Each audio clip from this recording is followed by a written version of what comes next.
एबे आंबर सीजन चली मार्केट रे ढेर सारा आंब मिलूची। तो से आंबरे आज आम बिना पुर वाला काकरा बनैबा। तो आग को आसूची रज रजरे भी ए पिठा आप ट्राए करें। तो चलतु देखी नबा आज रेसिपी। तो मुझे दुईटी पाचिला आंब नहीं। तो आंबरू आम ए रस तक सब बाहर करनेबा।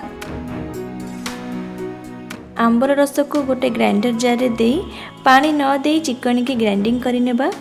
तो देखंतु मुझे मेजर कर नौची गोटे कप आंब रस नहीं। तापरे आमे गैस ऑन करी गोटे कड़ाई बसैबा। से 2 कप पानी देबा। मुझे हाफ कप चीनी नेउची। मीठा आंब नहीं तो मत ये कम चीनी लगुच। तो आपण आंबर मीठा अनुसार चीनी नहीं पारे। तो मुझे हाफ कप पाखापाखि पानी काढ़ी नेउची। पर दरकार हेले आमे यूज करिबा। तो पानी रे मुझे किसी गोलमरीच गुंड आ कि गुजराती गुंड देउची। काकर पिठा रे यार टेस्ट बहुत भल आसे। तो निश्चिंत देबे। मीठा को बालांस करबा पई गोटे पिंच लुण देउची। ए सबू टिके फुटी आसीबा परे आमे आंबर रस दे देबा आ गोले फुटीबा को देबा। एबे आमे गैस रो फ्लेम लो करी गोटे कप सुजी देबा। गोटे हाथ रे एमती सुजी को देबा आ गोटे हाथ रे गोले चलिबा। एमिति करिबा द्वारा सुजी आ आंट हेबनी आ परफेक्ट जंती हेबो। साइन आसीबा पई मु एठी गोटे चामच गुआ घी देउची।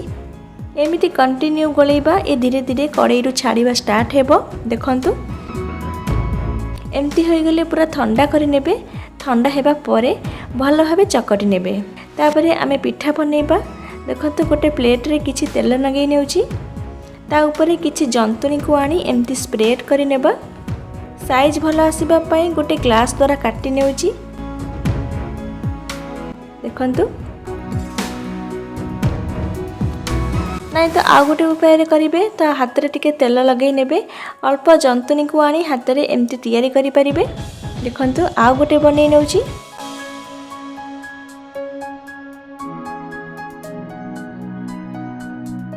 एमिति आमे सबतक बनै नेले। तो गोटे कप सुजी रे मोर एटी 18टी पिठा तैयारी हो गला। तापरे छाणीबा पई एटी किछि रिफाइन तेल गरम करिछि। सांग माने तेल को अधिक गरम करें। मीडियम फ्लेम रे गरम कर नेबे। देखंतु पकेबा मात्रे किछि समय परे ऊपर को उठुछि। एमिति ही तेल गरम कर नेबे।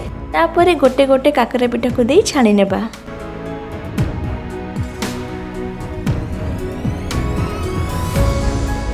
देखंतु ए दुई पट साइड रो गोल्डन हे गले काढी नबा।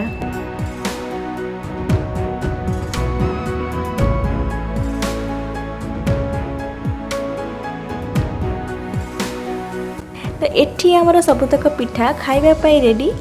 सांग माने वीडियो पसंद आसिले वीडियो को लाइक करंतु, शेयर करंतु। आ जदि चैनल रे नुआ ताहले चैनल को सब्सक्राइब करनियंतु।